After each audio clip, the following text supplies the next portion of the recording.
Hi, I'm Len Epp from LeanPub, and in this episode of the Front Matter podcast, I'll be interviewing special guest Mark Coker. Based in Los Gatos, California, Mark is an entrepreneur and investor with a background in public relations and the founder of Smashwords, the biggest distributor of indie ebooks in the world, both through its own bookstore and through numerous services, including Apple, Kobo, Overdrive, and more. You can follow him on Twitter at Mark Coker and check out Smashwords at smashwords.com. In this interview, we're going to talk about Mark's background and career, professional interests, the history of Smashwords and where it might be headed in the next few years, and at the end we'll talk a little bit about some of the hot topics being discussed in the book publishing industry as we head into a new decade. So thank you, Mark, for being on the Front Matter podcast. My pleasure, Len. I always like to start these interviews by asking people for their origin story, so I was wondering if you could talk a little bit about where you grew up and how you first became interested in technology and startups and PR. Oh, boy. Well, I grew up here in Los Gatos, California. Actually grew up across the street from where I live now. My dad worked in technology, though I didn't really realize it was technology, but he worked at IBM. And he was an inventor at IBM. One of his big inventions was the magnetic credit card strip that's on the back of your credit card. Oh, wow.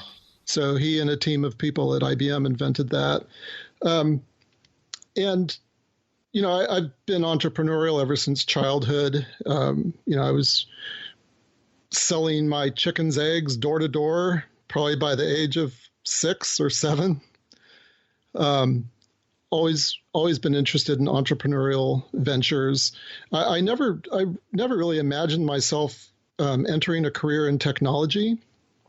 I was always interested in building things, making things. I always kind of imagined, something with manufacturing, something that would involve my hands. Never imagined that it would be in publishing. But, so basically my story is grew up here in Los Gatos, went to college at UC Berkeley, majored in business, graduated with a degree in marketing. While I was at Berkeley, still working out of my dorm room, actually at Berkeley, they were co-ops. I started working for my father. My father had quit IBM and started a software startup, an email software startup. And on a whim, he printed up business cards for me that said, Mark Coker, Vice President of Marketing and Sales. And that was really exciting for me. I'd always dreamed of running my own company. I never thought it would be in software because I didn't consider myself a technology person. But, I leapt at the chance to work with him. And I quickly learned that as VP of Marketing and Sales, I had a $0 marketing budget. So my job was to make the phone ring so that we could sell our software. And since I didn't have any marketing budget, I thought, well, maybe I should explore, how do we get free press coverage? So I started researching the different computer trade magazines and PC Magazine and magazines like that, started contacting the reporters and saying, hey, would you like to review our software? Would you like to write a story about us? And I remember calling a reporter once who was incredibly friendly and spent much more time with me than he should have. And he said, well, that sounds interesting. Why don't you send me a press kit? And I said, well, what's a press kit? And he said, well, it'll have data sheets and a press release in it. Well, what's a press release? I mean, I was asking him these really basic questions because I didn't know, and these weren't things that they taught us at the business school at UC Berkeley. But just, with his feedback and self-study, I learned how to write a press release and how to work with reporters and how to get press coverage, free national and international press coverage. And so that's what I was doing for working. So I did that while I was still going to school in the business school. I almost dropped out of UC Berkeley. I was so excited to be working for my father. But thankfully, I stuck it out and graduated.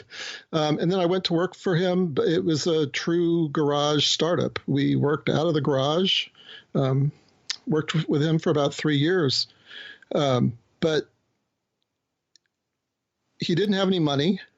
The company always was fairly small. And when I shared ideas with him for how we could grow the company, he said, well, we don't want to do that. We'd have to hire people. So, I love my dad and he's brilliant, and I credit him with so much of my passion for entrepreneurship.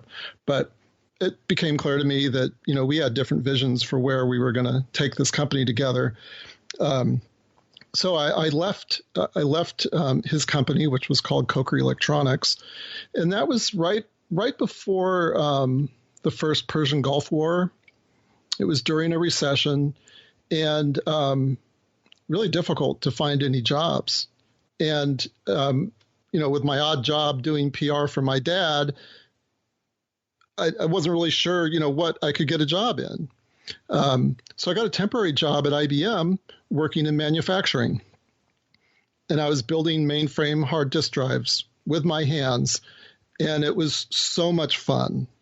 And it was fascinating to me to be in a manufacturing operation and thinking about, process and how to make things more efficient and how to improve the quality of the product. That was all fascinating to me. Also during that time, I had applied to graduate school to go to business school to get an MBA because my degree at Berkeley was an undergrad. And so while I was there working at IBM, I found out that I got accepted to Carnegie Mellon for their business school. They had an entrepreneurship program that looked really interesting to me. But I was having so much fun at IBM, I decided to defer that and continue working at IBM. And then about a month after that, IBM laid me off. So there I was in the middle of the recession, no job, and wasn't really sure what I could do. I just knew that I was interested in business. So I decided to start applying to PR agencies. And I was lucky enough to get a job, an entry-level job at one of Silicon Valley's largest PR agencies at the time. And that's how I fell into PR. And as it turned out, one of my first clients was a storage company. So who knew that my experience building mainframe hard disk drives would apply to, PR. So PR was a lot of fun. I did well at it. And after about a year and a half at that agency, I decided to leave and start my own agency. And, one of my first clients was a storage company. And my second client was a company called McAfee Associates, the antivirus company. Yeah, if I could just interject for a moment here. Thank you for sharing this great story. It's just fascinating. I didn't know a lot of these details. But one thing I should mention is the sort of moment in history at which you chose to go into PR for yourself was right in Silicon Valley, was at the time of the explosion of the World Wide Web. So when you were talking about magazines and contacting reporters before they were in print, and the reporters were being called on the telephone, I imagine, and finding out what a press release wasn't as simple as going onto a search engine and going, "What's a press release?" Because there were no search engines. And so, but there you were with all this sort of like pre-Cambrian explosion kind of experience. Yes. But like right in the right place at the right time. And for those who might not know, antivirus software was a really important thing at the time. I mean, it's important for a lot of people now, but at the time in particular, people were often afraid of their computers. They were really, really afraid of going online sometimes. And, the kind of, as dangerous as things can be online now, you can only imagine what things were like 27 years ago if you tried going on the World Wide Web. Yeah, well, when I first started working with McAfee, it was 1992. And McAfee had just gone public. They were the first shareware company to go public. And their founder, John McAfee, was, I think he was brilliant, but he's also kind of crazy. But he had these ideas that people thought were crazy. Like I remember sitting in on an interview with him with the magazine InfoWorld, and he was telling the reporter how he viewed his company as like an apple tree, and the software was the fruit of his tree. And he didn't care if people stole his software because he would just grow more. He had this crazy idea that he was just going to give his software away for free and let people pay him on the honor system if they felt like paying him. And the model was incredibly successful for them. all of their software was distributed online, electronically, over bulletin boards before even there was the internet. And they didn't even have a sales team. They just had a bank of fax machines that were spitting out purchase orders like 24 hours a day.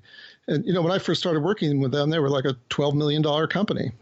When I stopped working with them, they were like a $300 million company. That's amazing. But it was a really interesting time, and we would call reporters and, try to introduce them to antivirus software and to McAfee Associates. And I remember a reporter at PC Magazine telling me, "Oh, I don't think viruses are real.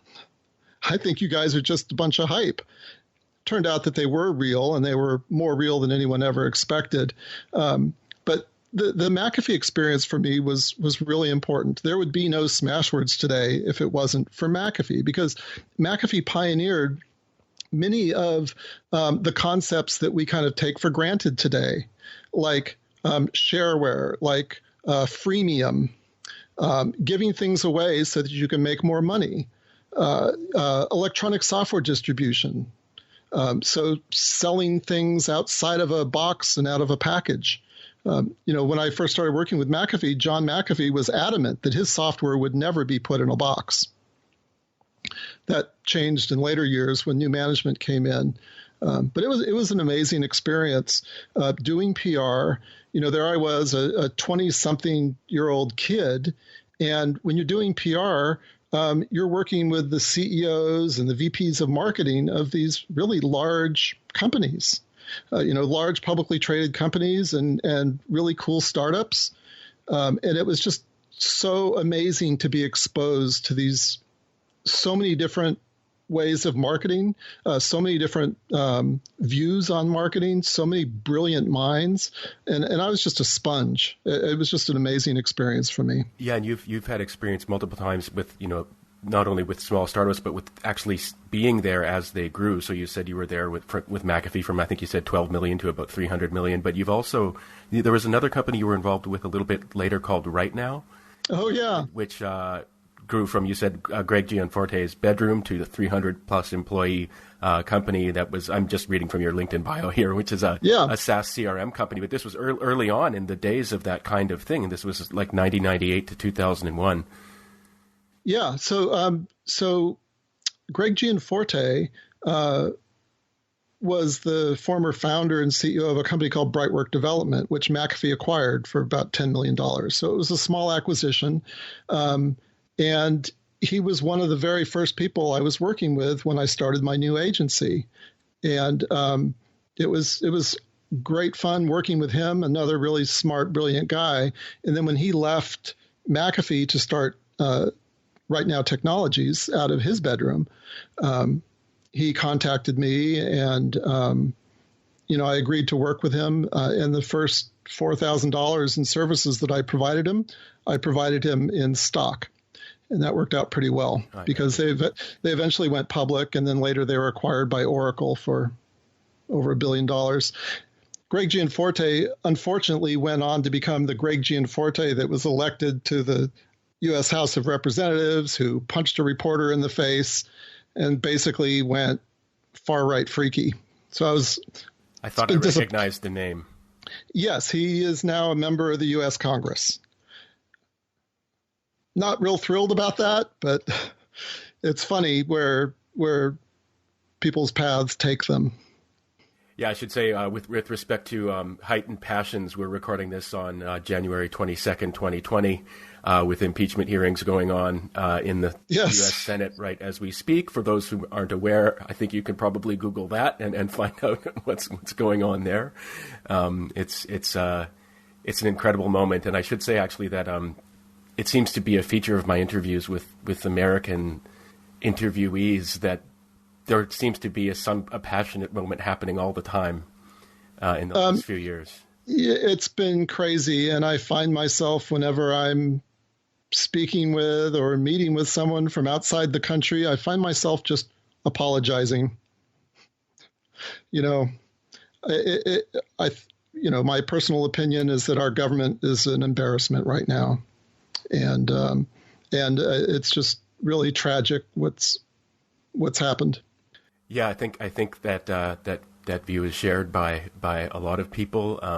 I imagine we'll be talking about writers later, but there maybe we could tie it into a little discussion of politics if you wanted to, because this is something I've thought about a great deal in the last few years. So we'll get there. Here's a little teaser for later. Okay. So carrying on, you've had this experience with sort of the beginning of this sort of tech explosion, doing PR, working with companies, seeing them grow and helping them grow.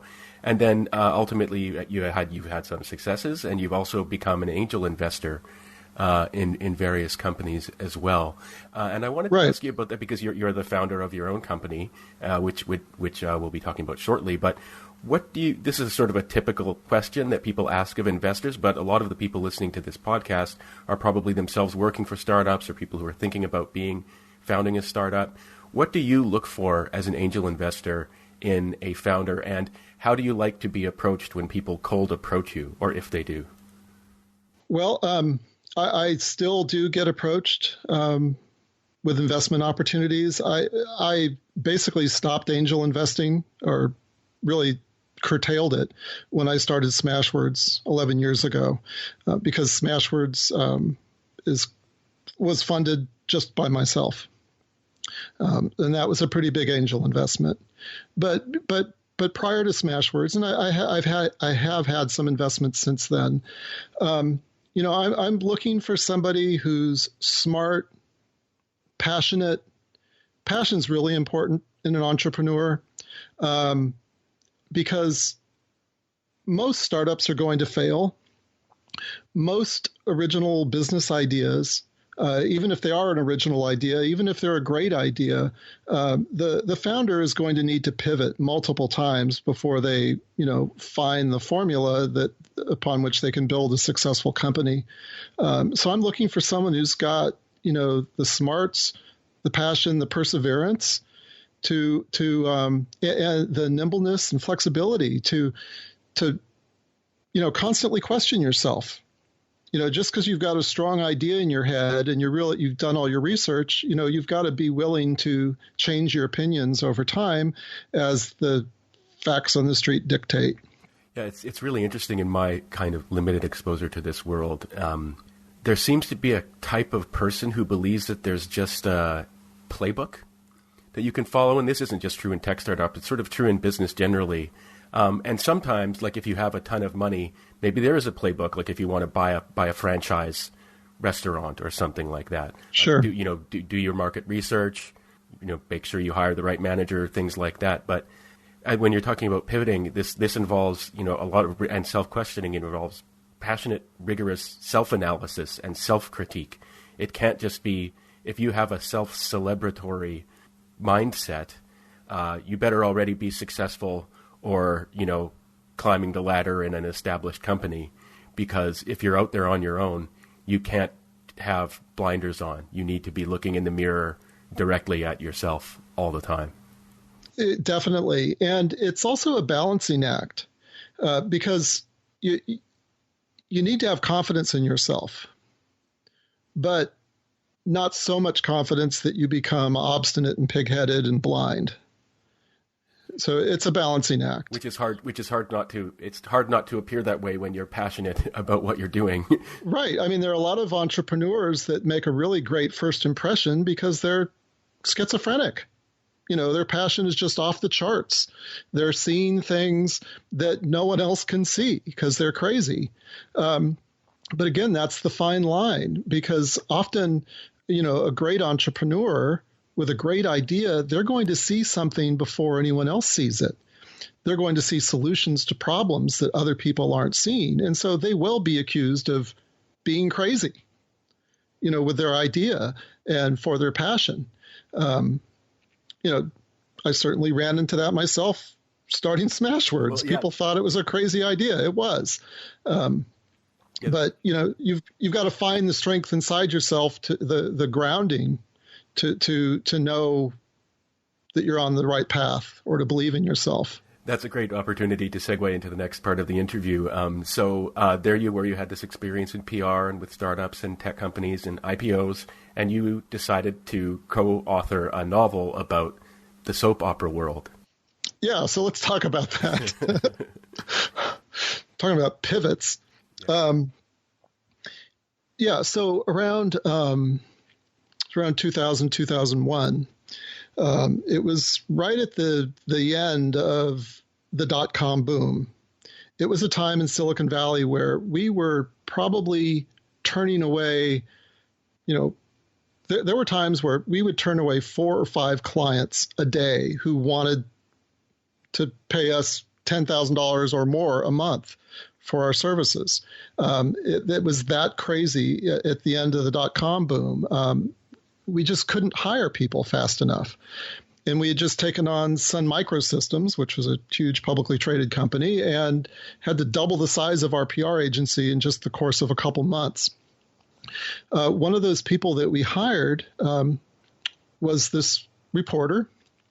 Her name was Leslie Ann, this reporter from Soap Opera Weekly magazine. She obviously eventually became my co-author and my wife. But it was shortly after that rapid expansion at Dovetail Public Relations, which was my PR agency, and then the dot-com bust hit. And within the course of a couple months, we'd lost 60% of our business, because a PR agency is the first to get cut when a company has to cut expenses. It was, so it was at that time where, I'd been doing PR for like 15 years or longer. I was getting burnt out on it. I met this wonderful new young woman, and we were in a relationship, and I was hearing about her crazy stories about what it was like being a reporter for a soap opera magazine. And her job was to interview the actors on the set of these soap operas. And she was telling me these stories about how the actors were crazier in real life than they were in front of the camera and their crazy soap opera storylines. And I suggested she should write a book about it. And she said, well, why don't we do that together? And I thought, well, what the heck? I'm ready for a break from PR. I'm ready for something different. I'd always dreamed of writing a book. I just never thought it would be fiction, never thought it'd be about soap operas. But, I jumped into it whole hog, and it was just the most amazing experience. We moved to Burbank, California for a couple of months and started interviewing insiders. We interviewed about 50 soap opera industry insiders for their dirt. And then we moved to a cabin in Vermont that was owned by a guy who had acquired my prior company, which was called Best Calls, which was another startup I did while I was still doing Dovetail. And over the course of 4 months, we wrote the novel together, and then we did what every new author learns to do. We talked to experts, we did research, we read books, we hired book doctors, editors, we did multiple revisions on the book. Eventually, the book was in good enough shape for us to start shopping it to agents. And so we shopped it to literary agents, and we were lucky enough to get offered representation by 2 top-tier agencies. We got to interview them and choose one. So we worked with Distel and Goderich, and we were, thrilled by that. We had visions of seeing our book on the shelves of Barnes and Noble, which is where we went, every Friday night for date night. But after 2 years of them trying to sell the book to every major publisher in New York of commercial women's fiction, they couldn't sell it. And they shopped it to all the publishers twice. So we finally had that come to Jesus meeting with them. And, they said, look, we've done everything that we can. And it was actually our agent who suggested that we consider self-publishing. And by that time, I had already read Dan Pointer's book, his self-publishing manual. So I knew a little bit about self-publishing, but it didn't seem like a satisfying solution for us. Because I realized I knew enough to realize that, if we couldn't get the book into bookstores, it was going to be really difficult to sell the book. And, I didn't like the idea of filling our garage with thousands of unsold novels. And so I started thinking about ebooks, and I started thinking about, how, the situation that my wife and I were facing, that, here we had written a book that we really believed in. The feedback from beta readers, our target readers, was fantastic.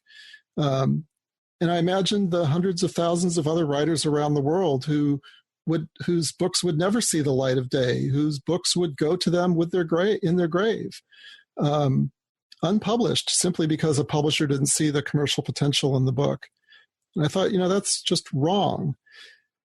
And, this was the time when blogging was coming on big. YouTube had just come on the scene in a big way. So people were self-publishing videos on YouTube. They were self-publishing with blogging and reaching massive audiences. And so I thought, well, why can't self-publishing be ubiquitous and free?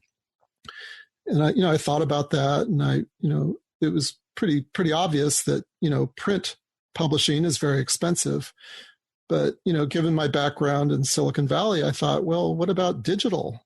What about ebooks? And so I started researching ebooks, and that's kind of how I came across the idea to create Smashwords. I thought, wouldn't it be cool if somewhere someone could say yes to every author in the world, give every writer a chance to publish, and let readers decide what's worth reading. So that was really the genesis of Smashwords. And this was around 2005 that you had the idea, I believe? Yeah, it was about 2005 that the idea hit me really hard, and I started doing my research. I started researching the publishing industry, researching ebooks, researching different file formats and the technology. And I even remember going on to LinkedIn and posting a survey there to writers. I said, what word processor do you use? That was part of my market research. And so we built our systems around that. And there were two really important features around self-publishing at the time, particularly with respect to ebooks, that have changed quite a bit since then. One is that e-readers were still in a relatively primitive phase. The Kindle had not come out quite yet, and the iPhone was not out yet. And so for those who are unaware of this history, and it's getting to be quite some time ago now, prior to having smartphones, you couldn't really tap your screen and do stuff on your phone, and the screens were much smaller and much less sort of nice to look at. And so I believe actually when I was researching for this interview, I listened to an interview you did where you were describing something about the history of the e-reader. And when the first ones came out, I think maybe in the late 90s, they could cost hundreds of dollars in late 90s terms. And the idea that you could just add an app and click a link and be reading a book on your phone on a device you carried around with you all the time in your pocket was not an idea that existed anywhere. But also the other thing was that at the time, self-publishing had quite a stigma attached to it. That this is a complicated thing. That, I mean, maybe if you wouldn't mind taking a couple of minutes to describe the atmosphere at the time around. Well, so as you described, yes, in the late 90s, there was a lot of hype around ebooks. And people were predicting that ebooks were going to take over print and that print books were going to go away. And there were some early ebook reading devices that came on the market, but they were clunky. And I think your word that you used to describe them is perfect, primitive. They weren't quite ready for prime time yet. And the amount of content out there for these e-reading devices was limited. And along with the dot-com bust, at the same time, ebooks busted and people pretty much wrote off ebooks. So there we were in 2005, and I was looking at the market data, and ebooks, in 2005, ebooks accounted for, it was either 1/8 or 1/4 of 1% of the book market. Just minuscule. But the data that was published by the Association of American Publishers showed that that number was increasing each year, going from like 1/8 of 1% to 1/4 of 1% to 1/2 of 1%. And I thought, okay, well, maybe in 10 or 20 years, there might be a sizable market here. But, I saw potential there. And then researching self-publishing, it was, to your question about the stigma. Yes, in 2005 and 2008, when we launched Smashwords, there was tremendous stigma around self-publishing. No writer with any brain cells wanted to self-publish.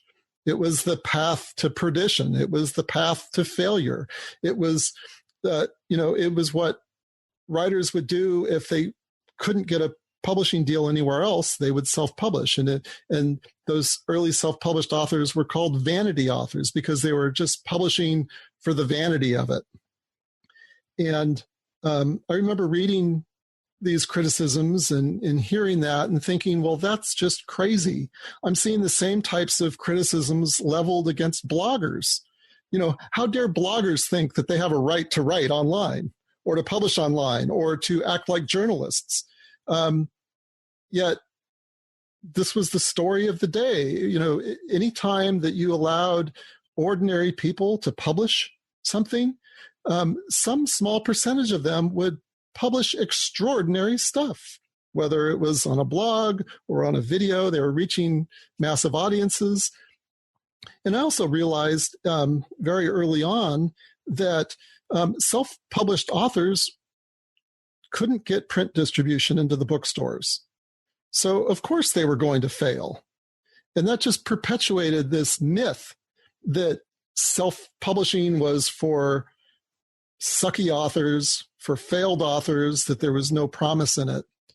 But I had faith that if we could just give ordinary people a chance to publish, that the market would find the great works and bubble it up.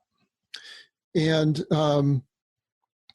that's what happened.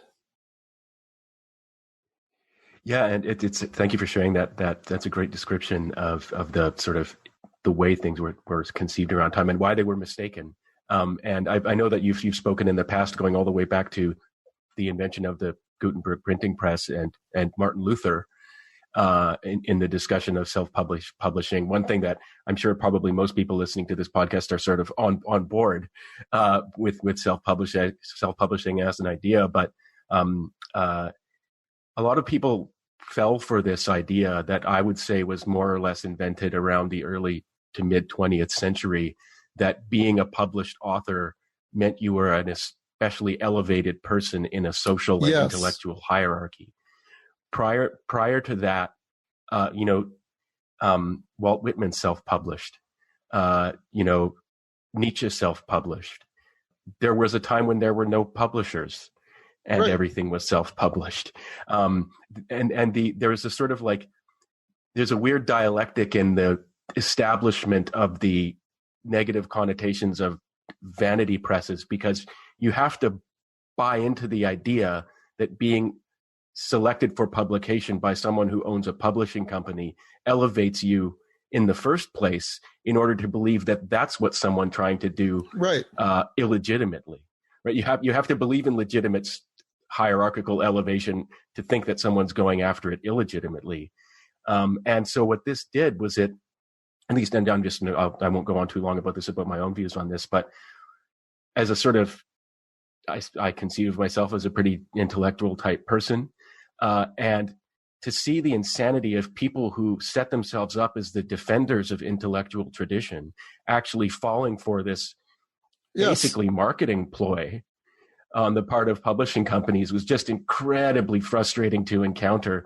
I mean, then like I said, the more you actually understand the history of books and publishing and intellectual activity generally, the less likely you are to fall for this weird notion that there's any problem with self-publishing. Well, yeah, you're exactly right.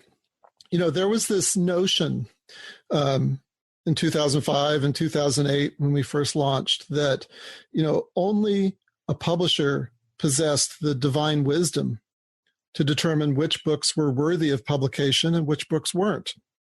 Only a publisher could determine when a writer was ready to graduate to become a published author. And this was all hogwash. And I recognized it as hogwash very quickly.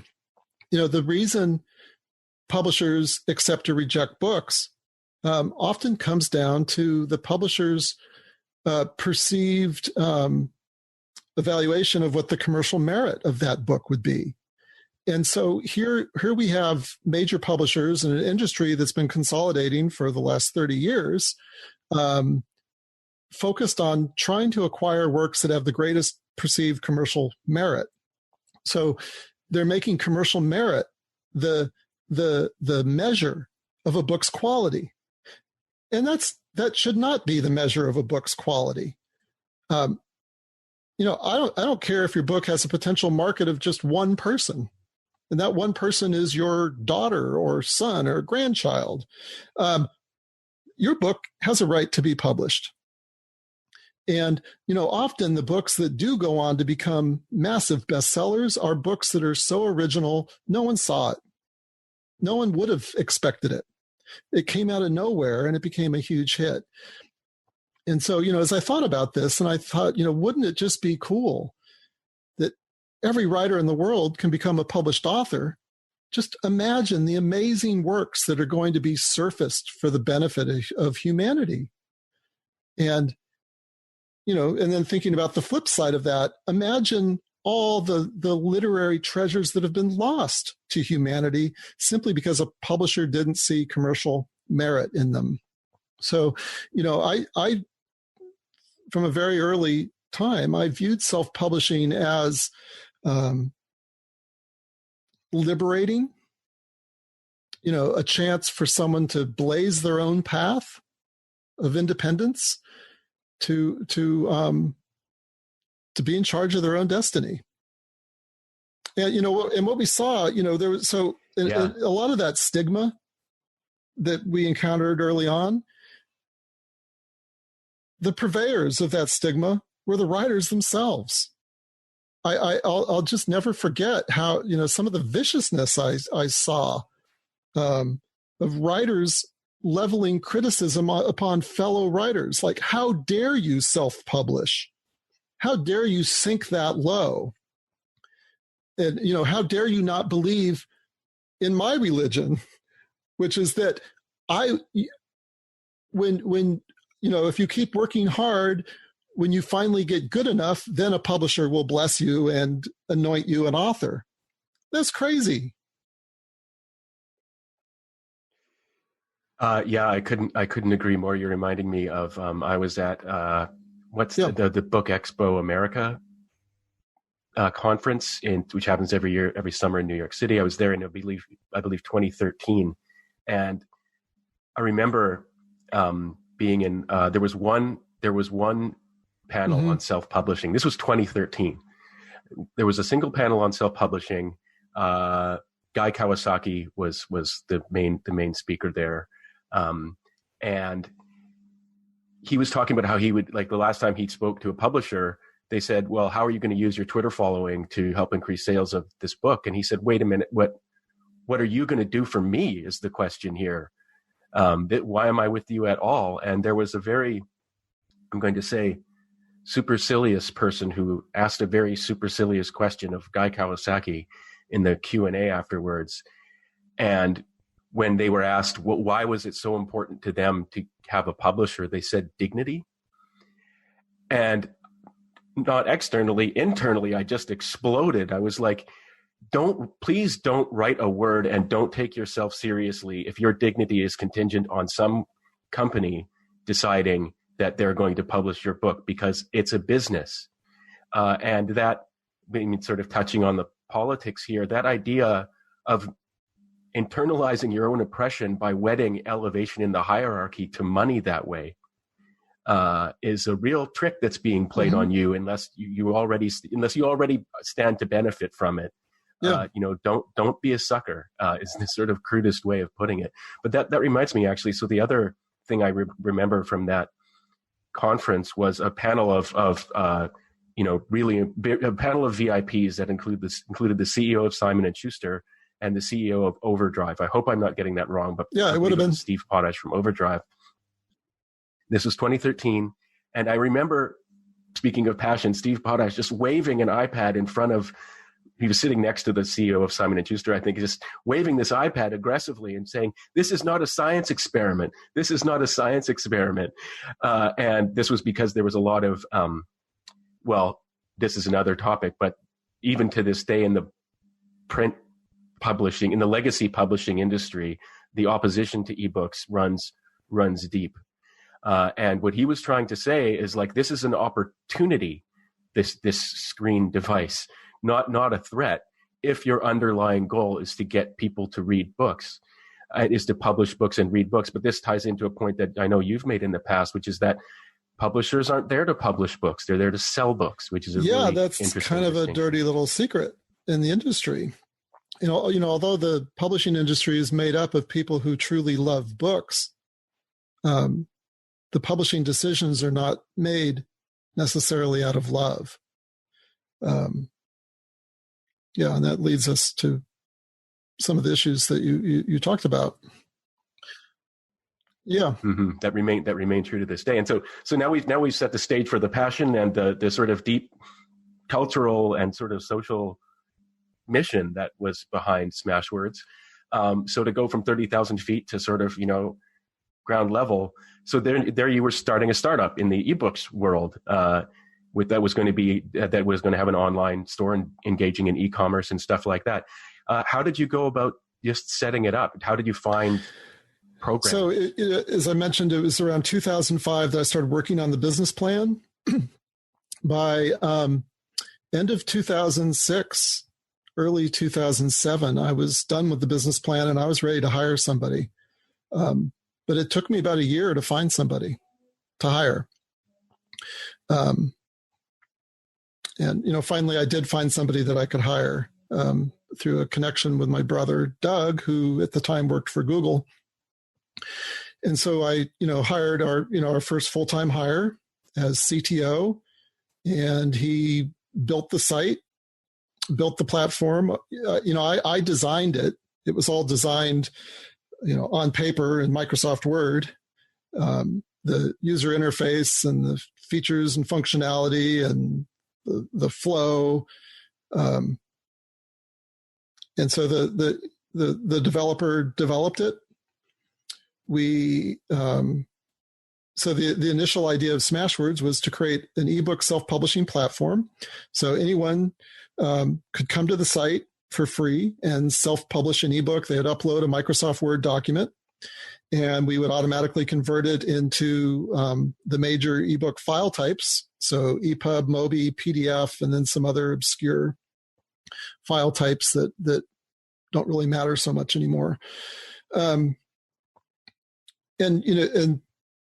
we offered a store because our authors needed a place to sell their stuff. So it was February 2018 that we first unveiled the idea of Smashwords to the world. It was at the Tools of Change conference in New York City. At 2008, yeah. You mean, I think. Oh, sorry.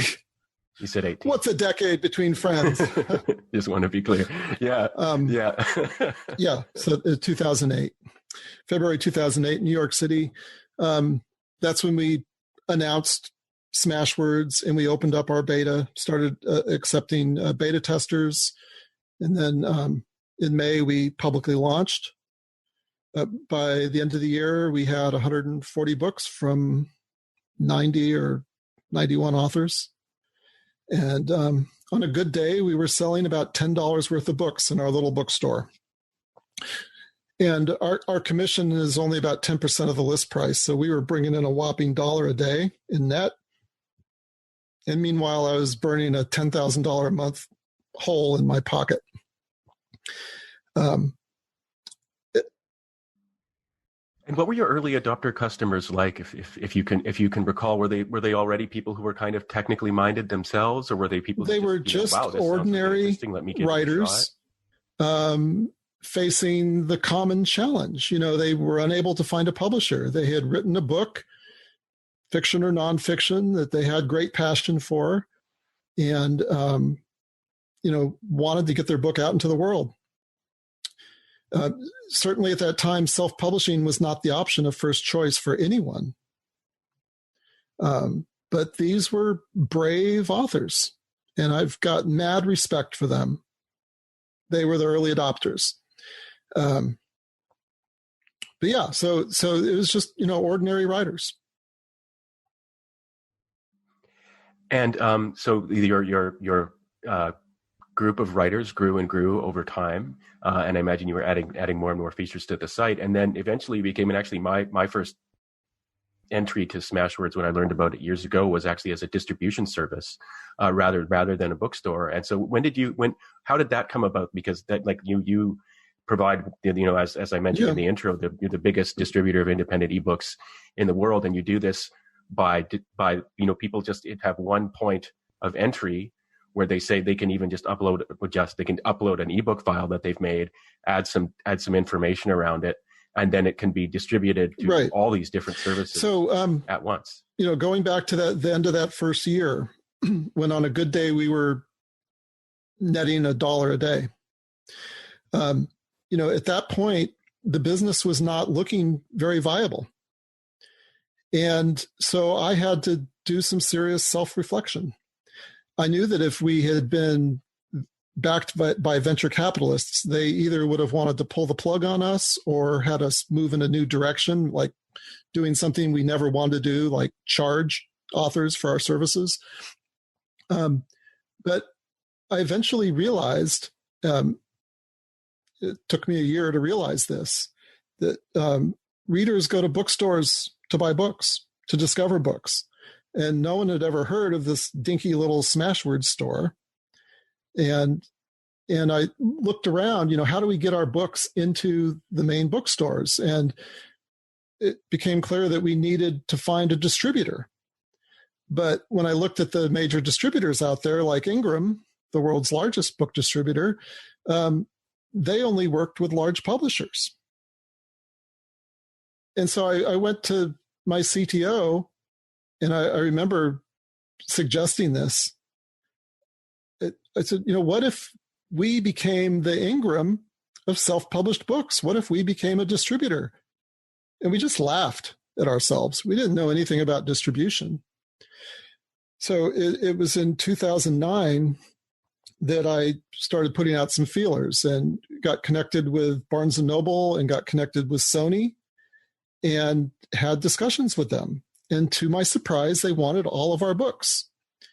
So by, that time, mid-2009, I think we were up around 1,000 or 2,000 books. And they wanted them all. And so we started distributing our books to these major retailers. And our books started selling. And so that move was a smart move for us. And from that point forward, we decided, okay, we're a distributor.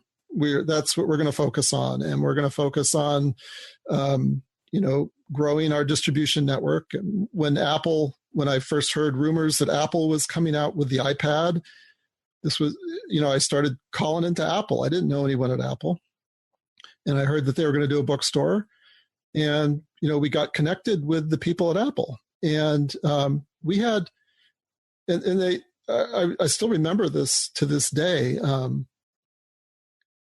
They said, look, we're doing this store. If you want, we're going to be working with a small number of aggregators, which is their word for distributor. And you're welcome to be our aggregator if you can jump through all these hoops in the next 2 or 3 weeks. And there were a lot of hoops and a lot of requirements. And my CTO, Bill Kendrick, did an amazing job, and we dropped everything. We were even in discussions with Amazon at the time to distribute to Amazon. We just put Amazon on hold, went whole hog into Apple, and managed to have like 2,200 books in their bookstore on day one when they launched their bookstore. And that worked out really well for us. And, by early 2010, it was clear that our future was in distribution. That's a really amazing story. I should mention, you just reminded me, a few years ago I interviewed Derek Sivers for this Oh, podcast, who's the yeah. founder of CD Baby. And he had a really interesting, which was the first independent sort of CD distribution service online. And he was there in early days of iTunes and things like that, and had some interesting stories about interacting with Apple that sounded like they might not have been quite as positive as yours were, but that idea of being there with a big company like that on the ground is just of something like that is just so exciting and such an interesting part of the history of these industries. Our relationship with Apple has always been awesome. I've just always been impressed by Apple. They are they are pro creator. So there's a deep respect within Apple for people who create stuff. So authors, musicians, and it really shows in their policies and in their technology and their sophistication and how they engage with distributors and with authors. They've really been fantastic to work with these last 10 years. I can't point to I even put this in my end of year post. I can't point to a single policy change that Apple has made over the last 10 years that did anything that was harmful to authors. And that can't be said for some of the others. Yeah, we might. I think we'll be getting to some of those others a little bit later in this interview. But I mean, there's so much that we could talk about. So many of the innovations that you've seen in self-publishing ebooks over the years, like for example, convincing authors that giving away a free book can actually help you. Right, and that's something that we were doing from the very beginning. And that was one of these radical ideas, when we started working with bookstores. And we told them, we want you to be able to accept our books that are priced at free. And they were like, what? Why? Why do you want to sell something for free? I remember Barnes & Noble hadn't even heard of that concept. And they even had to do something kludgy with their system to give the book like an imaginary price of a penny. They've obviously evolved beyond that now. And I even remember speaking, in those early years at conferences and encouraging authors to have at least one book that's priced at free as a way to make more money. And I remember people in the audience just looking at me like I was smoking opium. I was crazy, but I knew that it would work going back to my years of experience at McAfee, 15 years earlier, that there was right. That was viable. Yeah, it's another sort of the battle that I know you've probably had to fight over and over again, talking to authors about is also DRM and concerns about piracy. What's the sort of official Smashwords position on whether or not authors should be worried about piracy and whether people should use digital rights restrictions on I've always been products? An opponent. I've always been opposed to DRM, to copy protection schemes. DRM and these different copy protection schemes just penalize honest readers. They make it impossible for an honest reader to enjoy their book, to read their book across multiple devices. And piracy is a problem in the industry. It always has been. But my advice to authors is that, there's really only one surefire way to prevent piracy, and that's to never publish. If you do publish and you achieve any amount of success, you are going to get pirated. Most of that piracy that happens is going to be what I refer to as accidental piracy. So it's that enthusiastic reader who discovers you for the first time, you rocked their world, and they want to share your book with their friends and with their family. And that's going to happen. When that happens with a paper book, no one calls it piracy. But when it happens with an ebook, it is piracy. And I just encourage authors to consider this the most effective, lowest cost form of marketing that they're ever going to enjoy is word of mouth marketing. I would never encourage piracy. I know there are authors out there that will actually upload their own books to the pirate sites because they believe it helps them sell more books. I don't advocate that. But piracy is it's going to be a fact of life. I don't want authors to go out there and sign up for those anti-piracy services that'll send you an email multiple times a day that they found a book that they suspect is your book pirated on some pirate site. If you are bombarded with emails like that throughout the day, you're never going to get any writing done. Yeah, it's really interesting you bring that up. I mean, it's that it's a mindset and a set of feelings that drives a particular type of person to be really concerned, and not just concerned, where we should all be concerned about things like piracy, but to get emotionally wrapped up in it, right? And like, I think anyone who's been pirated knows the feeling of shock you get when you see that you feel violated, pirated somewhere. You feel violated, and that's very true. But don't be like the guy who recently published an article in the New York Times where he talked about keeping a folder in his email called Thieves, where he stores links to all of the places online where he finds his book stolen. And I remember reading that and just thinking how sad this idea of authors sitting alone in front of their computers, looking at the internet for pirated copies of their books and feeling really bad about it. Just like, I know how bad it feels, but you need to get over it and get back to writing, which is what you should be doing. That's like, please write. Don't let these people, in addition to sort of stealing your work, steal your mind and your time productivity and your feelings from you as well. Right. Because otherwise you're just going to be in a state of constant anxiety. But often I'm in touch with writers every single day, and I'm very accessible. I mean, anybody can email me anytime, and I will do my best to respond to you. I've lost track of the number of times that writers have contacted me angry that the reason that they've only sold one book over the last year is because their book's been stolen millions of times. And no, that's not what's happening. And I remember the very first year of Smashwords, some guy said to me, he said, "Do you think I'm a fool? The moment I upload my book to your site, it's going to get pirated millions of times." And my response was, if I could pay $10,000 to have my novel read by 1 million people, I would love that. I would love my book to be stolen by 1 million people. It'd probably lead to movie deals and all kinds of great benefits that I can't even imagine if only I could get read that widely with my novel. So yeah, piracy is going to happen. There are things that you can do to minimize it. And this is what we encourage authors to do. Number one, distribute everywhere. Often piracy is a symptom of, creating demand for a product, but not fulfilling the demand.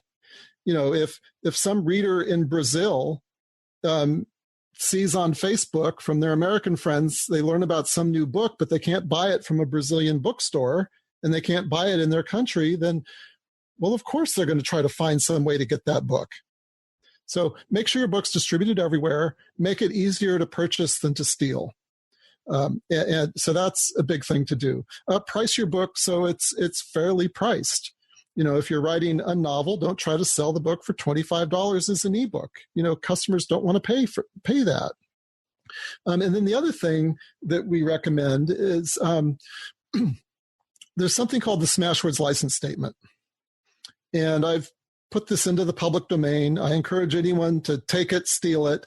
It's just a statement that you put at the top of your book along the lines of, this book is licensed for your personal enjoyment only. If this book was not purchased by you or expressly for your enjoyment, then please honor this writer's hard work and purchase your own copy. Basically says that. So it appeals to a reader's moral and ethical obligation without, fire and brimstone threats of $500,000 fines for stealing this book.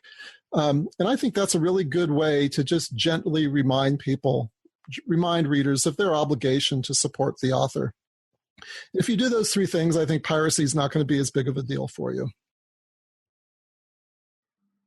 It's another really interesting thing that's sort of been learned or known or communicated to authors over the years. One is, as we've mentioned, is give away a free book. That often can really help. Another one is don't get preoccupied with piracy all the time. And a third thing is pre-orders of books that I know you've talked about being really important. So this is the idea that if you've got someone's attention, if you can have a web page out there where someone can buy your book in advance, then you get their attention and their money. You get their money when you've got their attention, and you're more likely to get a sale that way than if they have to remember to come back and look later or wait around for an announcement of the book sale. But in addition to that, and anyone interested in pre-orders can probably Google online and find all kinds of self-publishing blogs where you hear all about the value of that. And indeed from Smashwords, I think often annual sort of data posts. You've got a new thing, which is pre-sales. And I was wondering if you could talk, which you've indeed filed a patent claim for, application for, sorry. So I was wondering if you could talk a little bit about what pre-sales are. Let's talk about pre-orders a little bit more first. We've been doing pre-orders at Smashwords now for close to 7 or 8 years. And yes, pre-orders are like one of the most impactful best practices that any indie author can take advantage of because of that ability to capture the order in advance at the moment you've got the reader's interest and attention. So pre-sales is different. So with a pre-order, you're placing a reservation on that book. And then you have to wait until the book's public release date to be able to pay for that book and to be able to read that book. With pre-sales, the author is able to make their book available to the reader in advance of the public release date. And so this is this has been my focus for much of the last year. We're really excited about it. We're so excited about it as we were developing the feature at Smashwords to do pre-sales and to be able to manage multiple release dates for a single book. I realized that this is something that if we just put it out like everything else we've put out in the past, that everyone's just going to copy it. And so we wanted to protect the idea. And so we decided to file for a patent. And so developing the patent took a long time.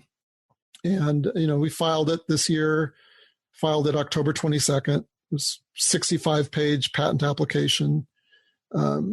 In December, so a couple months ago, we got notice from the U.S. Patent and Trademark Office that they approved our application for fast track consideration. So this means that we've been assigned a patent examiner and that they're going to look at the patent and evaluate it faster than they would have otherwise. And we're eager for them to look at it, to react to it, and to get the patent ultimately approved if we can. No guarantee that we can, but I think there's a pretty good chance that we will. Thanks. Well, best of luck. I've been tangentially involved in a patent application process in the United States before, and I have some awareness of how many lawyers and how many hours and how much money goes into the process. I should say in the context here, just I guess two things. One is that Amazon patented one-click buying on its site. I believe that's in some sense kind of expired now, but the idea of patenting processes like this is not new, and it's there to protect people's intellectual property and to encourage innovation and things like that. And just to give people a sense of the scope of this idea, it's not only intended to be used by people for selling ebooks. It can basically be used for any sale of digital products online. And so in the same way that one-click ordering actually is a real, there aren't really so many deep e-commerce innovations that you really see all the time. But this idea of having a process for letting customers get involved in a pre-sale of something is actually a really sort of deep e-commerce. Well, thanks. Yeah. innovation. So the Amazon's one-click patent expired about a year ago. But that was a tremendous innovation that gave Amazon incredible strategic advantage over the last 20 years. It's really difficult to get that type of patent. It says people refer to it as a software patent. So I have no illusion. It will be difficult for us to get this patent, but if we can, it'll be all the more valuable. One of the reasons I'm so excited about pre-sales is I think it's going to help. It's going to create a new competitive arena. It's going to create new opportunities for product creators, for authors, because I think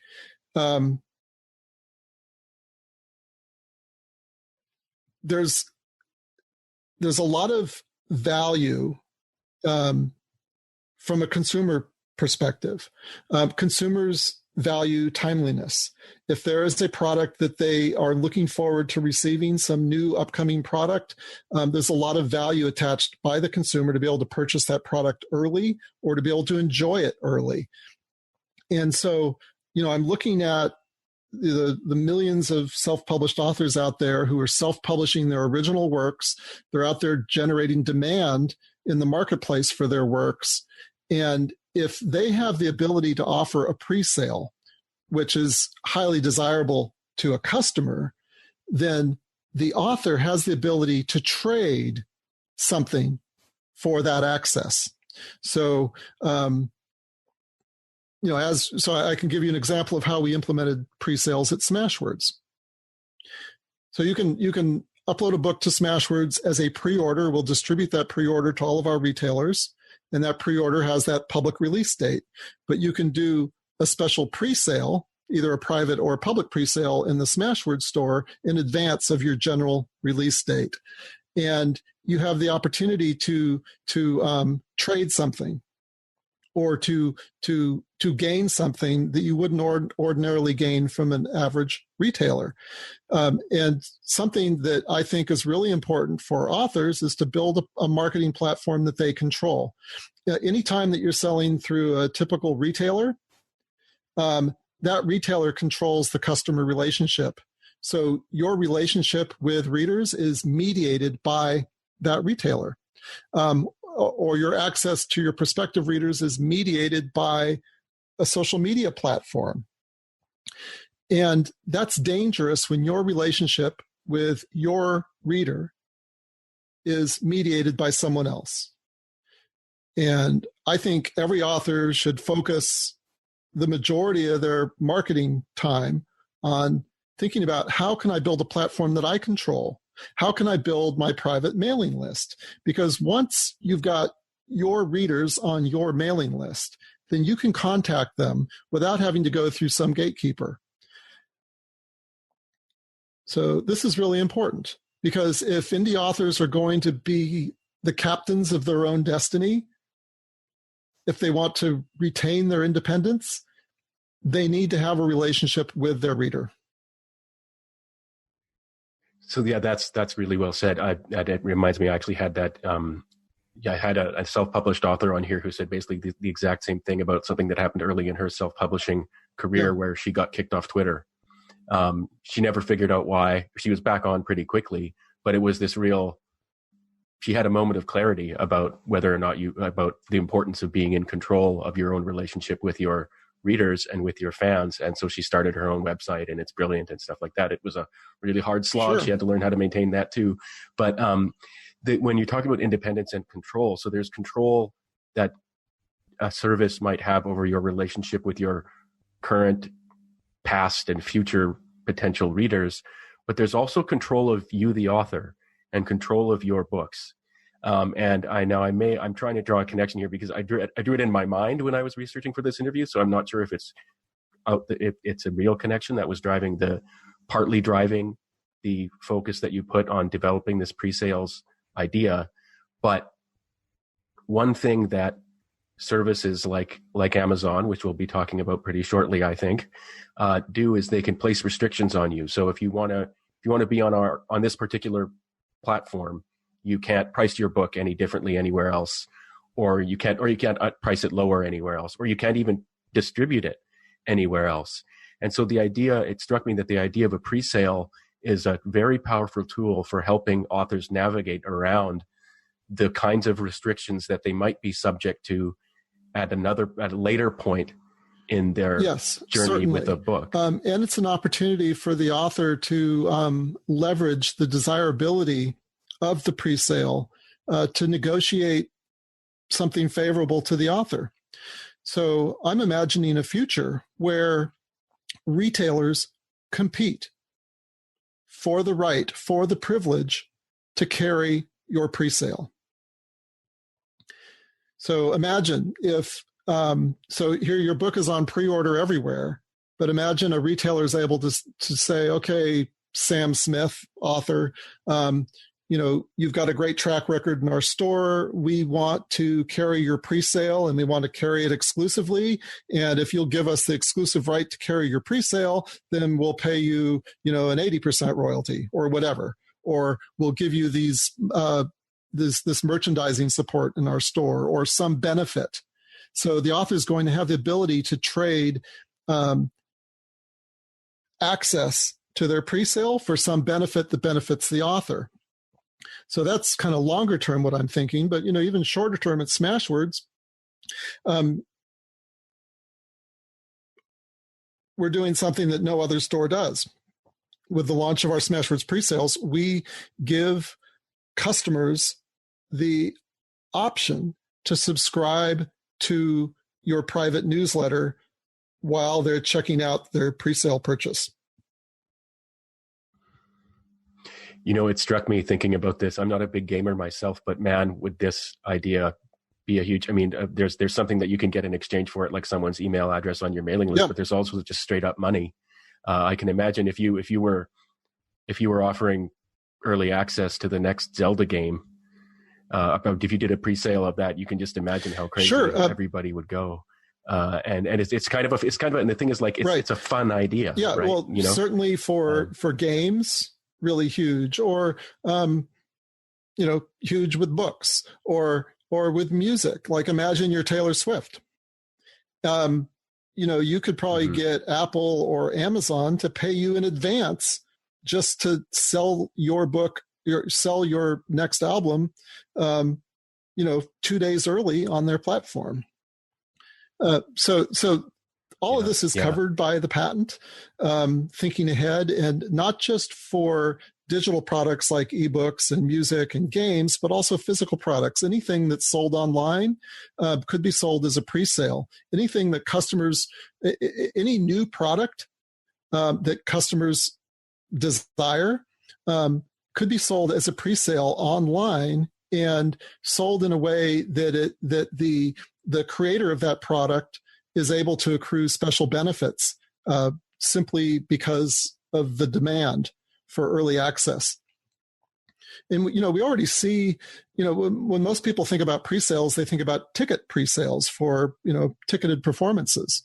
But those pre-sales that people take advantage of with tickets are really more akin to pre-orders. You might be able to buy your ticket early as a pre-sale, but you can't enjoy the event until the public enjoys it. So this is kind of a radical idea to be able to enjoy the product early.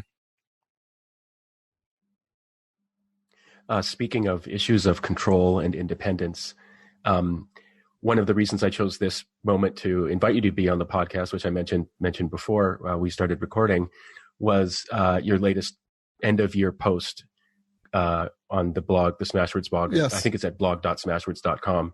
And the post was called House of Indie on Fire. For anyone listening, Mark has for like 10 years now been writing these end of year posts that make predictions about the future. And it's actually they're really interesting time capsules. So your latest one was called House of Indie on Fire. And okay. I'm going to quote you back at yourself. So my apologies in advance for that. I'm going to quote a couple of sentences. But I wanted to say to people to sort of hear these in the context of what we were talking about a little while ago about the motivation for creating Smashwords in the first place, for unleashing or for making available to the world books that otherwise would not have been made available to the world, and the independence that is required in order to do that. So you wrote, quote, I celebrated the virtues of the indie author movement back in 2014 when I published the Indie Author Manifesto. I celebrate the movement and its world-changing potential to this day. Yet it's becoming increasingly clear to me that the indie author movement and everything it represents is in jeopardy. Authors liberated themselves from one gatekeeper only to find themselves in the clutches of another, end quote. So who's the gatekeeper and what are So there are multiple gatekeepers. When we first came on the scene 11 years ago, self-published authors, the early self-published authors, for them, self-publishing was an act of liberation, an act of defiance, a way of saying, well, screw you, traditional publishers. You don't see the value in my work, so I'm going to self-publish. And I'm going to find success on my own terms without you as a gatekeeper standing in my way. Well, so yes, thanks to self-publishing and thanks to ebooks, it was thanks to ebooks that enabled major retailers to stock every self-published book. So ebooks are a big part of this democratization. So there we were in 2009, 2010. Suddenly, every self-published author in the world had access to every major retailer in the world. That was wonderful. That was a cause for celebration. Many of our authors that previously were unable to get a traditional book deal or even unable to get an agent, found themselves USA Today, New York Times bestselling authors, finding a global audience of readers. That was wonderful. So much celebration. But what we've seen now over the last 10 years is that the gatekeepers have creeped in. So, we talked earlier about how, a social media platform or a retailer can mediate your relationship with your potential readers. Well, we saw a few years ago, it was, a big controversy within the indie author community, Facebook. Authors had invested so many years and so much money developing their following at Facebook, only to have Facebook turn around and hold your readers hostage and start charging you advertising fees and promotion fees simply so that what you're writing can appear in the news feeds of people who already said they want to follow what you're posting. So that's an example of a gatekeeper is, stealing something there. And then, of course, Amazon is the most brilliant example of a retailer with a really unique business strategy, a strategy that's different from any other ebook retailer. They're in the business of commoditizing everything that they sell. And there's a reason they want to do that. They want products to seem interchangeable to their consumers. Because when they do that, an individual author or publisher no longer has any power in their store. And then Amazon has the ability to start dictating terms and prices. So what is your royalty rate going to be? What can you price your product at? Can you even sell your product at other stores other than Amazon? And so what we've seen with Amazon, starting in 2011, they announced KDP Select, which required exclusivity in their store for a period of 3 months. When they first launched that in December 2011, I did a blog post the very same day warning authors that this is dangerous, that you are going to starve all these other retailers that want to support you of your books. And if you starve these retailers of your books, you're going to starve these retailers of customers. You're going to starve them of their ability to support you in the future. I warned authors at the time that they risked becoming tenant farmers, tilling Amazon soil. I warned authors that they should study the Irish potato famine because that's what was going to happen. And unfortunately, that's what has happened. And what's happened has even been worse than what I predicted. We're in a state today where there are many authors that are exclusive to Amazon, getting 100% of their earnings from Amazon, and even authors who aren't exclusive to Amazon might be getting 70, 80% of their earnings from a single retailer. So as you probably saw in that blog post, I raised the question, if you're getting 70, 80% of your sales from a single retailer, can you honestly call yourself an independent author? This is like a really difficult question that authors need to start grappling with. Are we still indie authors? Are we still the captains of our destiny? And I would argue that our independence has been slowly stripped from us as authors. And I would also argue that we've been complicit in that. Every time an author enrolls their book in KDP Select, they are casting a vote for every other retailer to go out of business. Now, I've been talking about this for, since 2011. And I know that when I talk about it, it can be pretty upsetting to authors. And I totally understand that and respect it. If you're getting most of your earnings from Amazon and your author earnings are what puts food on your family's table and pays your rent, then can I really blame you for doing what's in your best interest? It's really interesting. I hadn't quite put together I'd heard you make the commodification point before, but I hadn't quite put together what was really behind that. And thank you for explaining that so clearly. One of the interesting, you mentioned Facebook changing things up, and that reminded me another thing you see that can be dispiriting in the indie author community is people just spending I talked earlier about people spending all their time looking for pirated copies of their books online. Another thing is spending all your time trying to game the algorithm. This isn't new. This isn't unique to books. I mean, Google will change things up and all of a sudden your website for whatever it is you're doing doesn't get any attention anymore.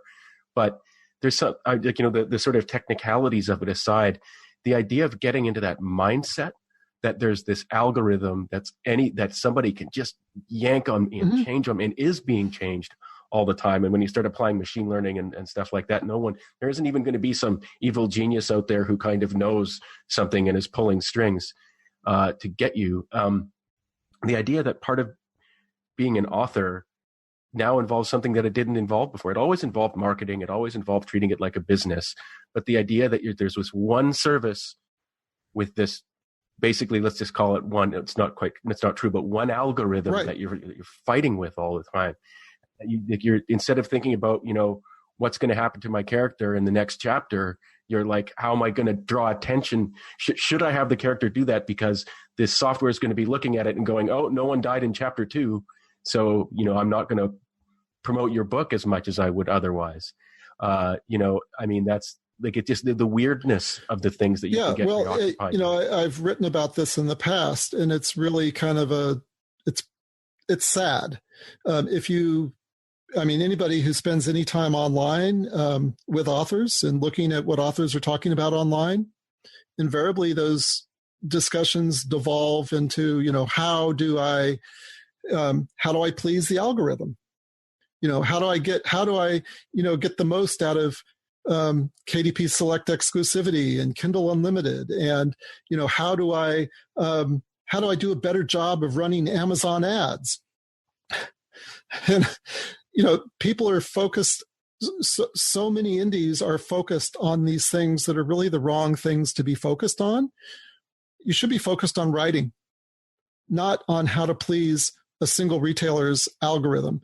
But again, step back and look at, Amazon is masterful at creating policies and systems that shape a certain behavior among their product suppliers, among their authors. Amazon knows that writers write for many reasons, and often the number one reason isn't about money, it's about being read. It's for self-expression, and you can't express yourself unless you're read by somebody. Amazon knows that there are enough writers out there who value readership over money that they can continue to reduce what they pay authors. The effective royalty rate at Amazon has been dropping for years. Originally they were paying 35% list. Then Apple came along with their agency offer and started paying 70%. So Amazon started paying 70%. So that's going back to 2010. Amazon did that because of competition. But even from the beginning, Amazon has found ways to pay authors less. There's a delivery fee for the file size.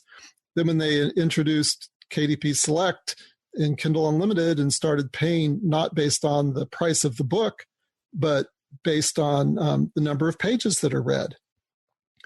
So they're changing all the metrics by which that determine, how an author reaches readers, how they're discovered by readers, how they're compensated for their books. And in every instance, Amazon is, finding creative ways to pay authors less, to strip authors of their independence, and make them subservient to their platform. And so what would you recommend? We can probably infer from what you've said earlier, but what would you recommend indie authors do to change the course of things over the next decade so it doesn't, continue along down this path? Because who knows if it continued along down this path where it could be in 10 years. For the many years that I've been talking about this now, I've been talking about how it's not too late, that what you need to do is respect your own independence, fiercely protect it. Anytime anyone does anything that strips you of your independence, that strips you of your ability to have self-determination over what is the price of your book, where am I going to sell my book, how long can my book be, how short does it need to be, anything that strips you of that independence, of that free will, of that self-determination, you've got to fight against it. So the first thing to do is to understand that if you're going to make your book exclusive to Amazon, that exclusivity comes at a price. So yes, you will make your book more visible, but what is the price? It means you can't sell anywhere else. It means all those other retailers that are spending millions of dollars every year to support you and your fellow authors, they're starved of your book. They're starved of your book sales. They're starved of your readers. They're going to lose readers. They're going to lose business. They're eventually going to go out of business. And when there are fewer retailers competing for the favors of indie authors, that's a recipe for the remaining retailers to say, look, we don't need to pay you 70% anymore. We can pay you 10%. Or hell, we can charge you to be read. And that's what's happening. That's happening today. It's happening today at Amazon. You look at the indie author discussions, it's all about, pleasing the algorithms, as we talked about. It's pleasing Amazon advertising. Amazon ads are a tax on your earnings. It's a way of effectively reducing your royalty rate. So even if you're going to earn close to 70% list on the book, if you've got to spend a whole bunch of money to reach that reader, your effective royalty rate might drop to 50%, 20%, 10%, or even negative. And that's what's happening. Well, and yeah, that reminds me. So this is kind of like getting into the weeds, which I like to do at the end, nearing the end of these interviews. But one example that I think you've written about with Amazon ads is that if you do a lot of work to bring attention to your author profile page, say on Amazon, or maybe I'm just making that up. If you do a lot of work to bring attention to one of your books on Amazon, Amazon can know that, and it will sell ad space at the top of your book page to other people on Amazon, so that they can benefit in that way, and maybe even draw people away. Like they want to read this other werewolf novel instead of yours. And competition in marketing has always been a thing, but the promise that Amazon gives you, and the reason people go Right. there is we're going to give you eyeballs. But it turns out they're in control of. You can just get. Well, they can yeah, just let's direct talk about none that to for you a if they second. want. So I would encourage every one of your listeners to do this right now. Go to Amazon, go to their homepage, click to the book section, and then type in your pen name. What you're going to see is the first 3 rows of search results have been sold to advertisers. So Amazon is engaged in the systematic theft of author platforms. There's no other way to put it. And this is by design. So all of these authors that are advertising on Amazon ads, you are trampling on the platforms of your fellow authors. And as an author, your platform is being trampled on by other authors who are advertising there. Amazon is selling your platform, selling your brand name to the highest bidder. I mean, think about it. It is such a customer disservice. If I'm a reader and I go and I type in, my favorite author, Sam Smith, I'm just making up the name. And the first 3 rows of results I get are not books from Sam Smith. What the F is that about? Yeah, they're making money off whatever right. attention you've managed, yeah, so, whatever popularity you've managed. So they're trading off of your brand equity that you labored years to develop. They're selling it to someone else. So in my mind, that's just unconscionable. And I think it's particularly resonant in the indie world. Like, I mean, you spoke about the $10 in revenue a day and the $1 in kind of profit, as it were. And what I really appreciated about the way you told that story is you were telling the same story that a self-published author starts out with. And the thing about being independent as a business person, which includes being a self-published author, is that you really feel this direct connection between, and often without a budget for marketing, you feel this direct connection between all the work that you do and then the attention that you can somehow scrape together and manage to get. That's different from if you're, like, let's say, working in the marketing department for a company selling products. So if I'm sure that people like that don't like having someone Google, Colgate and have some other brand of toothpaste show up at the top of the search, but you'll understand it. You're in the marketing game. You're big companies competing with each other. But when it's these independent authors who are doing their own marketing, it seems qualitatively different. Yes, it is different because we indie authors, we are the manufacturer of our product. We don't have big marketing budgets. We can't outsource our writing to China. And so it puts authors in a really difficult position. And Amazon knows this, that authors are in a vulnerable position, that authors are desperate to be read, and that authors are willing to do just about anything to get read.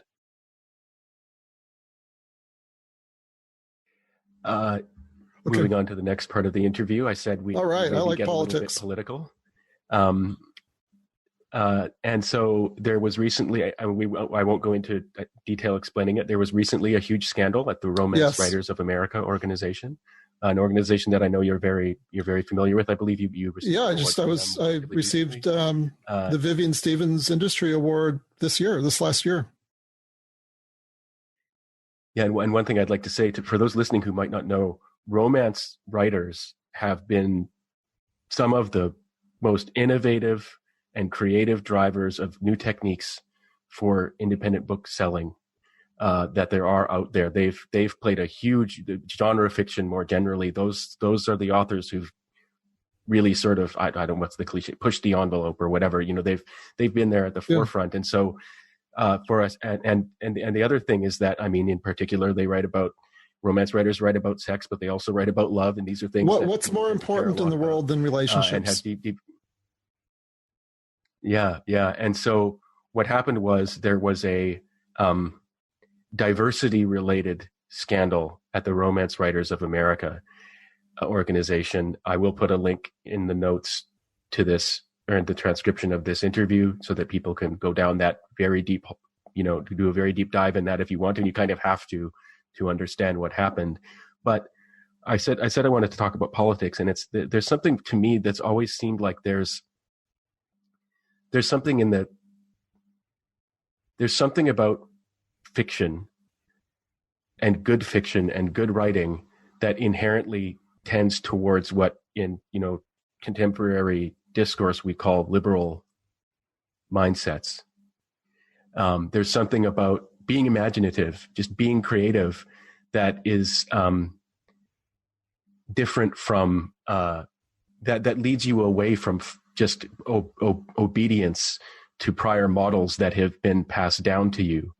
And so, although there are many, many, many sort of conservative writers out there, and there are entirely conservative genres, it's always seemed to me that there's been something just like inherently problematic about engaging in writing and trying to be conservative. Because, I mean, to begin with, why are you writing? Who do you think you are?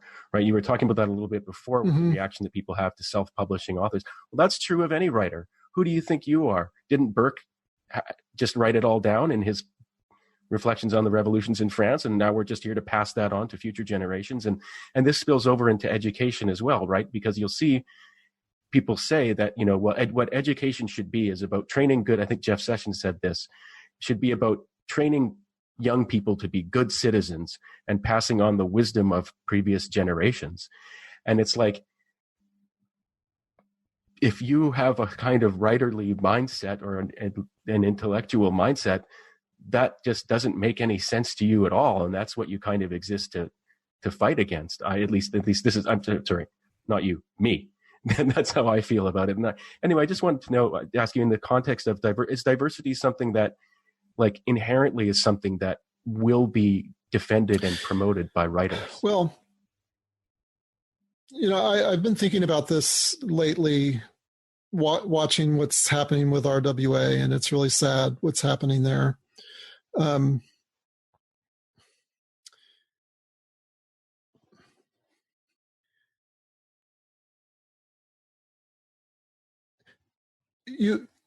I kind of approached, when I started Smashwords 11 years ago, I thought, the average writer is going to be more intellectually advanced, more independent minded than the average person. But I'm changing my views a little bit.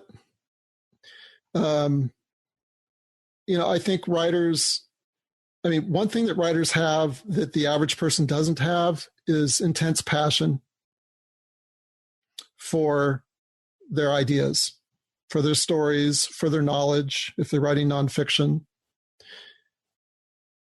But beyond the passion, which is an incredible quality that I admire, writers are pretty much like everyone else. Beyond that, there are some of us who are very independent minded and will fiercely defend our independence. And then there are others of us who are meeker, milder, willing to be, wanting to, associate ourselves with someone who's going to do the work for us, or associate ourselves with an entity that is, large or big or powerful, or that's going to take care of us. They're completely different mindsets. As diverse as humanity is diverse. At its core, self-publishing it's about diversity. It's about celebrating everyone's contribution, enabling the celebration of everyone's contribution. I believe that everyone has something useful to contribute if they want to write a book. But we haven't seen, when we look at like how the indie author movement's played out over the last 10, 11 years. And, if you read my end of year blog post this year, my views have gotten pretty dark lately. do indies really have what it takes to move the ship in the right direction? And, I've started having serious doubts about that. When we look at what's happening with RWA,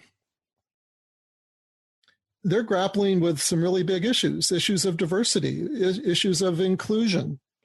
And how do you celebrate all the different voices in your organization and give everyone a level playing field? And how do you deal with some of the gross injustices that have been, institutionalized for hundreds of years? There's really difficult questions to grapple with. And so what we're seeing with RWA is they're struggling with the same challenges that the rest of society is struggling with. But like most things that are exposed to social media where, people can write, that's one unique thing here, is that RWA members are really good at expressing themselves, and social media makes it really easy to express themselves, which makes it really easy to love something really hard or to hate something really hard or to be angry about something really hard. And I think what we're seeing at RWA is that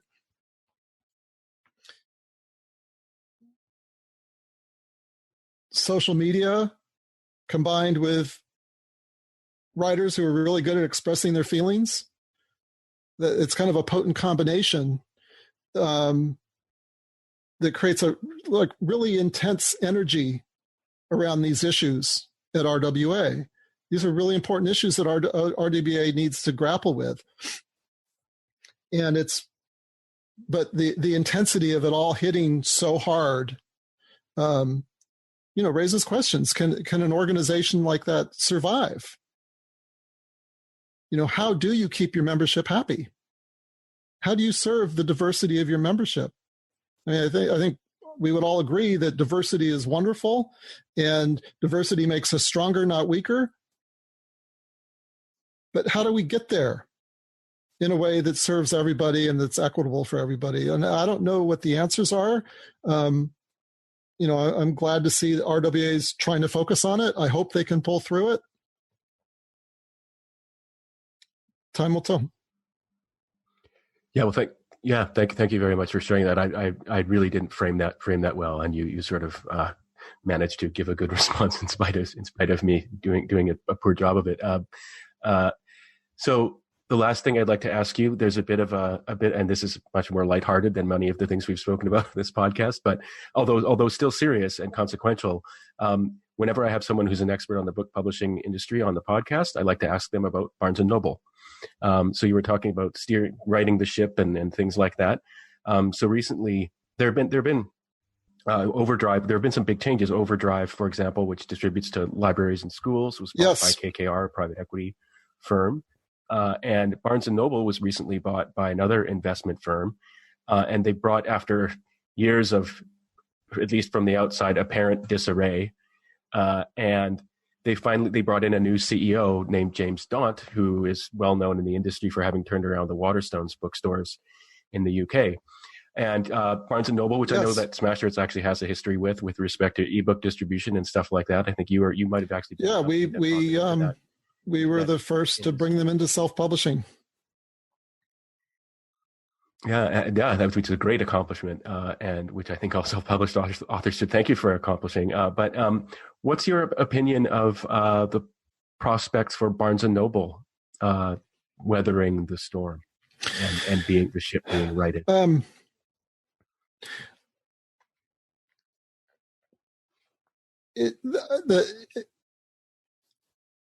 Their future, if things continue as they have in the past, over the last 10 years, their future is bleak. I'm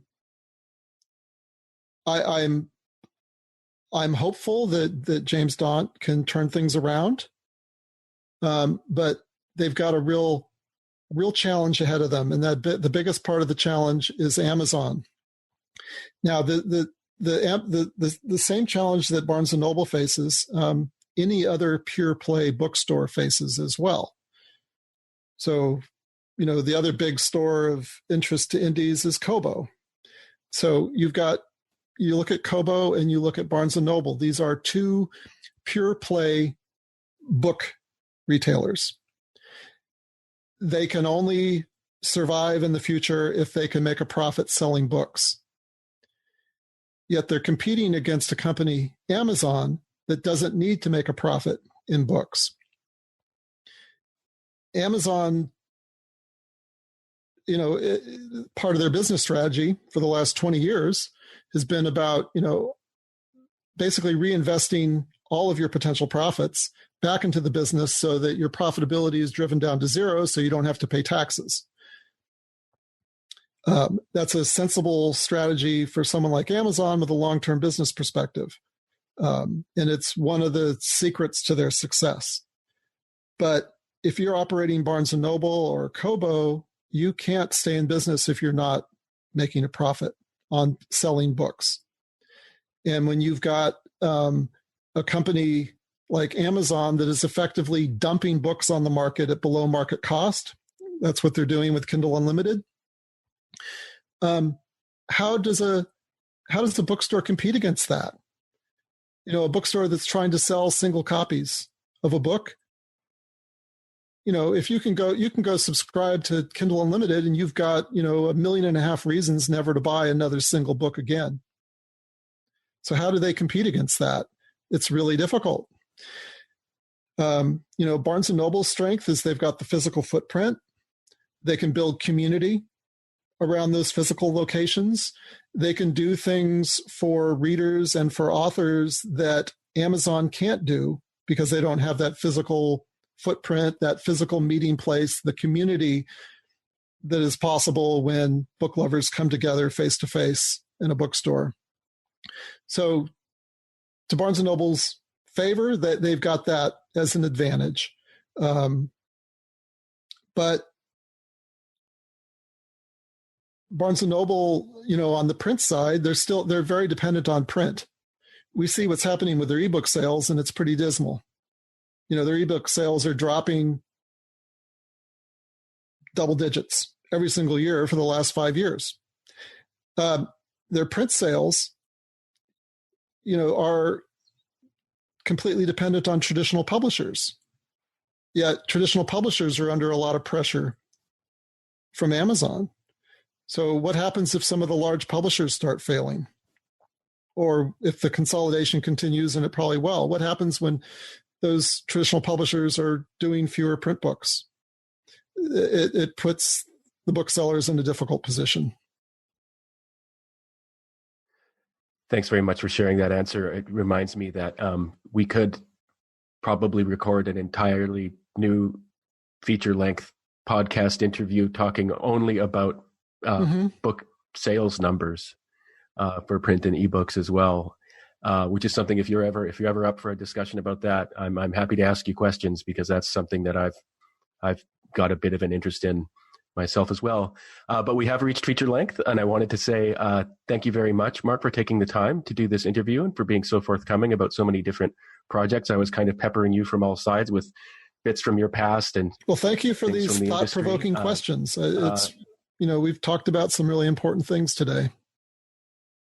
Thanks very much.